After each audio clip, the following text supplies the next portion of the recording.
Yo, Alec here, and today I'm talking about how to speak with confidence when selling your services as a freelance web developer. And you know what? There's one bad news I need to share with you and two good news about confidence. The bad news is that confidence is probably the biggest number one mistake why freelance web developers struggle to get clients. A lot of freelance web developers struggle with confidence. We come from backgrounds where, we were the weird kid in class. We were the kid that didn't have the most friends. We're not the most popular kids in school, most of us. And we've taken the habit of seeing ourselves as being low value persons.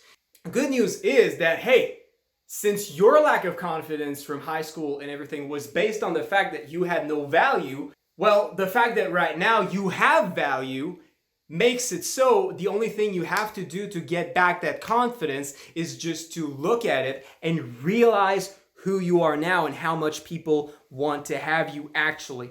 And the truth is, I'm going to spend most of this video sharing with you what is your real value as a developer, because it's not just, hey, am I valuable in my opinion compared to other developers? No, it's also, am I valuable compared to all the other human beings that are approaching these business owners day after day? These business owners are like approached by many people. Many people want to be their friends. Many people want to sell them stuff, and they have to turn down a lot of people. But you are different. You are offering services of incredible, immense fucking value, and you need to understand that when approaching them.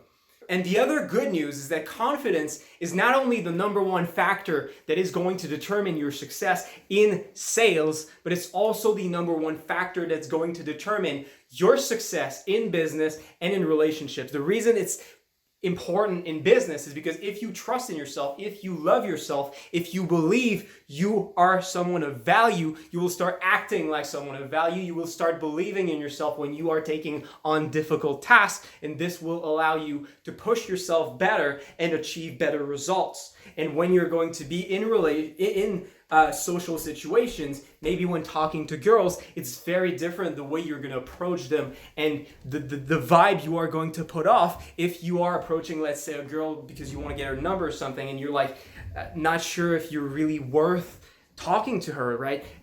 Instead, if you see that you are someone of value, that you are someone who and if you have confidence in yourself, the way you're going to approach people is going to be completely different. The way people are going to perceive you is going to be completely different. And if you are struggling to get girlfriends, get friends, get people to want to have you in their lives, this is the biggest factor that has changed everything for me as a freelancer who used to have problems with self-confidence, who used to have problems meeting people and getting people, especially girls, into my life.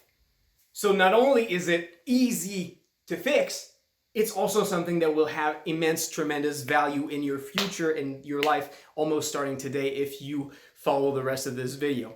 And you might be thinking, hey, if I'm really that high value, if I'm really that valuable, if I'm really that good, why wouldn't you have the self-confidence already? And the reality is because self-confidence is not about your value, it's about your perception of value. It's about your perception of yourself. It doesn't matter how good you will get if your way of thinking about yourself doesn't change. It doesn't matter how high your value is going to get, you will never be able to see it. You will never be able to see yourselves in a different way. And the reason you are struggling with self-confidence right now is because you are still evaluating your self-worth relative to where you are right now. Okay, this is all going to make sense in a couple of minutes when I'm going to share with you exactly what that means. But what you need to do is stop evaluating your self-worth relative to where you are and start evaluating your self-worth based on the absolute reality of the universe. So I think the best way to make you realize what I mean by this is to share with you the story of how I understood the key to self-confidence.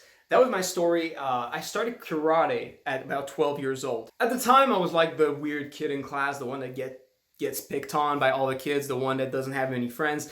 And I got bullied a lot in early high school and also elementary school. So what happened is that I started karate because I was so fucking sick and tired of getting people just pushing me around, just making me feel like shit. I wanted to be able to defend myself. I wanted people to be afraid of me so that they would stop doing all that shit to me, basically. So when I started karate, I didn't really like it, but when we started fighting and I saw other people beating me, I was hooked. I really couldn't live with myself not being able to beat anyone who's picking on me. So just like everybody else, I started like in the beginner classes. I started fighting like with other white belts, other yellow belts, and at first I was getting completely crushed. I was like, oh my God, I'm so bad. I need to get really good at this. I need to get better. So I trained really hard. I did all my techniques. I trained harder than pretty much anyone else in that class. Eventually, we got to the end of the first 2 years, and I was at the end of my beginner class. And I was like, yes, I'm making it. I'm better than pretty much everybody else here. I fight pretty good. So then I transitioned to the intermediate class, and like, all of a sudden, I was fighting with green belts and people that were much more experienced than me. All of a sudden, I started feeling bad again. I got beat again, and I started struggling with fighting. And I was like, oh my God, I'm so bad. I need to get better. I need to train harder. So I trained harder. Again, managed to beat these guys after a couple of years. And I was like, oh my God, yes, I'm starting to get really good. I'm starting to get really good at fighting. And then they transferred me to the advanced class. And now I was fighting black belts. And the black belts were beating me around, and I was like, oh my God, I'm so bad at this. It's like, I need to train harder. So I trained fucking hard until I managed to fight toe to toe with the other black belts, and I was like, oh my God, yes, I'm starting to be pretty good. But then I was thinking like, hey, yeah, but some of my friends, like, they're doing like MMA. Like, what if they take me to ground game? What if someone punches me in the face? Because in karate, in full contact karate, we don't have punches to the face. So I was like, man, I'm not prepared to fight any of these guys. So I was like, man, maybe I'm still not good enough. So I transitioned to like one of the most exclusive fucking kickboxing gyms in my area. One of the places, like, we were like 6 fuckers there. We were like 6 guys, and the instructor was just accepting advanced people, the most advanced people like in the area. Like, we were 6, we were all big badass motherfuckers, and like, I got there, I didn't know how to block punches, I didn't know how to do a lot of the techniques, and like, they were beating me around. I was like, oh my God, I'm struggling. Like, these guys are just pushing me around. Maybe I'm not that good. Maybe I'm not really that good. So I started training hard and hard and hard, and I did not manage to beat these guys. At one point, I got kind of discouraged, and I was like, man, I guess there's always going to be people who can beat me. I guess maybe I can only beat some karate dudes. Maybe I can only beat some people who aren't that good. I'm good, but I'm not that great. So eventually, I kept training, but at one point, I was like, I think my kickboxing class was canceled, so I decided to go back to my karate class. Like, I called my my master. I was like, hey, can I go train with you again this week? Like, my kickboxing class is canceled, so I would really like to keep training. And he was like, yeah, sure, come train with us. So I went there, and I was like, I started fighting with the black belts that used to give me trouble, and I thought, hey, let's try this out. Let's give my 100%. And what happened is that I completely destroyed these guys. They were not able to compete. By training with these better guys, my conditioning got so good. I got so much in shape, so fast, so strong. I had such better technique than anyone else in that karate class. I just completely destroyed these black belts. One of them, I remember, like, I was getting out of the locker room, and I remember hearing him like complaining to the other guys, like thinking, oh God, I'm tired of this. And like, he just never came back to the dojo. It's crazy because at each of these points, what I should have realized that, hey, I am, yes, when I got to the intermediate class, like, I got beat by the green belts, but that doesn't mean I'm bad. I still can beat all the white belts, yellow belts, and the people in the beginner class. When I got to the advanced class, hey, yeah, maybe I got beat by black belts, but I could beat almost everyone else in the dojo. It's like, at every point, my problem was that at every point, instead of evaluating my level of skill based on who I was in the whole world, I was only evaluating my level of skill based on the people around me. I was evaluating it based on the people who were in the same class as me. Even though once I was in the advanced class, I was technically really good at fighting and I could have beat pretty much anyone in the dojo and pretty much anyone in the street who's never done martial arts, I still felt bad. Why? Because I was comparing myself with black belts. What you need to start doing is the same with programming, is the same with everything. You need to start evaluating your level of skill, your level of value, not based on the people around you, the other people who are programming. You need to evaluate your level of value based on all the rest of the people in the world. Think about it. If you're starting out as a freelancer and you're like, hey, I am not as good as the other freelancers who've been doing this for 10 years. Of course.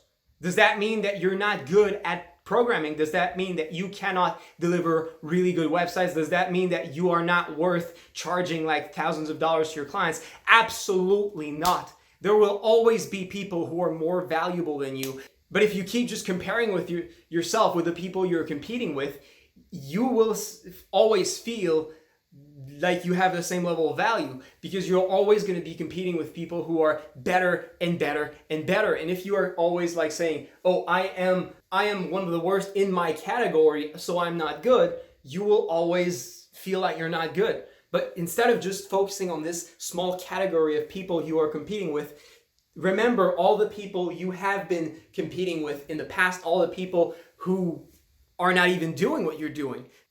Like, think about it. Let's say you went to college. If it's your third year in college, could you do the same exams that you did in the first year of college? Probably really easily. Probably these projects would be way too easy for you. But here's the thing, like when you were doing them in your first year, you were proud of what you did. You were proud of what you accomplished. It felt like you were really good. It was an accomplishment. You were really good for doing it. But if you're doing it now, it's like, hey, it's just too easy. I'm not that good. You don't need to be really that good. But at the time when you were doing it, you were like, yes, I was really good. I did it. I managed to do it. Why don't you see it now? Why can't you appreciate the things that you appreciated in the past? Because your new perception of what is normal has improved. But you need to remember, it's not normal to be really good at programming. It's incredible. What's normal is to suck at programming. You can do websites. Do you realize how amazing this fucking is? And do you realize how much money you could bring to a company if you do them a good website? Do you realize how much money a good website can bring to a company? It's tens of thousands of fucking dollars. Tens of thousands of fucking dollars. If you're in a populated area, that can be thousands of new clients. Like, they're willing to pay tens of thousands of dollars for these websites for good reason. And you are the person who is allowing them to get these tens of thousands of dollars. You're not just like anybody else who is starting out with their first job. Like, most people have their first job where they are not bringing much value. Let's say, think about it, someone who is relatively high status. Think about the people who are cleaning teeth in dentist's office. Like, yeah, this is valuable. They're going to college. They're getting pretty good. They're getting paid relatively well. But here's the thing. How many people can they clean their teeth per day? Like, if they spent like 40 hours like cleaning teeth, yes, they're going to get people to pay relatively a good amount of money to their clinic. But if you spend 40 hours building a website, okay, how many people are you going to impact? Like, maybe they will impact 20 people who will have their teeth cleaner. You, with your $10,000 website, which will probably be seen by over 1,000 people and will probably generate thousands and thousands of dollars in revenue, the difference in the amount of value you are bringing to the marketplace is fucking massive. You're impacting so much more people, so much more of your clients' clients than any person who cleans teeth in a dental office. You're impacting so much more clients with the possibility of bringing that business so much more money with your time than even what people who get the average college degree can bring to about any business. The amount of value you can bring is fucking massive. The amount of money and value that a web developer can offer, can deliver, is not like the average college degree. It's akin to the fucking doctors and lawyers. You're able to charge for your time about the same as a fucking doctor or lawyer. And the really interesting thing is that the funny thing that you see is that why do programmers not realize that they have the same level of value on the marketplace as a fucking doctor or lawyer? Why don't they speak with confidence? Why don't they go approach girls with the fact that, hey, I'm a doctor, yeah, like it's cool, like why don't you use it as a piece of value to get people to be interested in you? Why don't you use it? I think the reason for that is that most developers, instead of like if you think about it, like lawyers, doctors, they're usually intelligent people, but they're usually the people who used to be very popular, popular in school. While developers are just as valuable, it just happens that you're just a set of people who are not generally as popular in school. So you have kept the habits, the social habits that you had in high school of talking about yourself and presenting yourself as a person of low status. So even though you are not low status anymore, in fact, you're probably just as high status as pretty much any other profession out there, you're still used to presenting yourself as if you were a person of low value. So your perception of yourself and the perception that you give others through interacting with them, through the way that you present yourself, is wrong. It is not based on your actual value. It is based on how you are used to showing yourself and how you believe your value is, which is wrong, because the reality is we know that web developers charge way more than pretty much any job in college. So why the fuck do you not see that you have more value than pretty much any other people who have college degrees? Show yourself like an expert.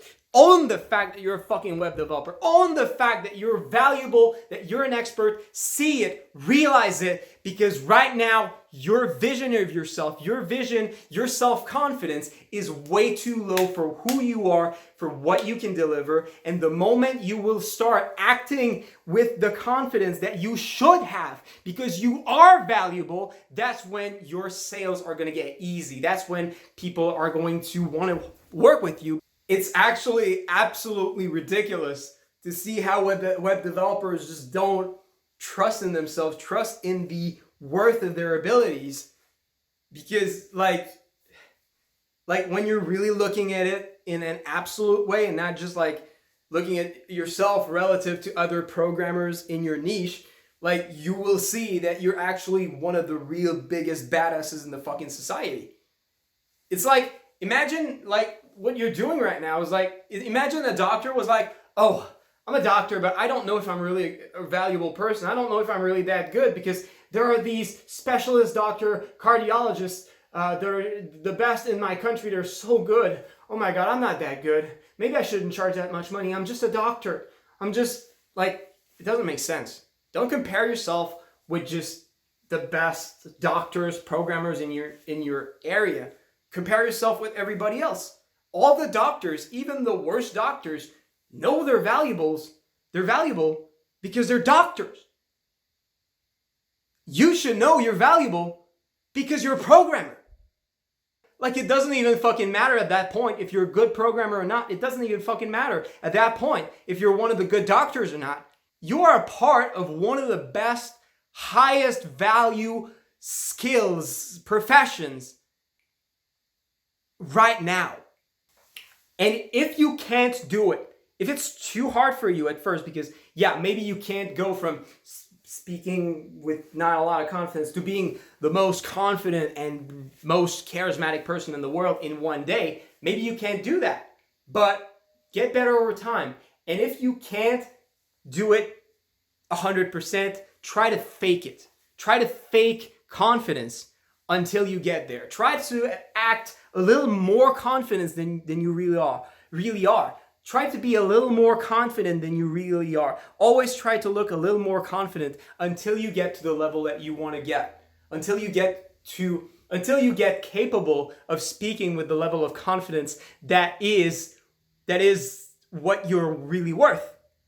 The moment you are going to be able to speak with the same level of confidence as a doctor or a lawyer, because these are the jobs which are akin to the level of value that you are offering to society. The moment you are going to be able to speak with the same level of confidence as doctors and lawyers is the moment you are going to speak with the right level of confidence as a programmer.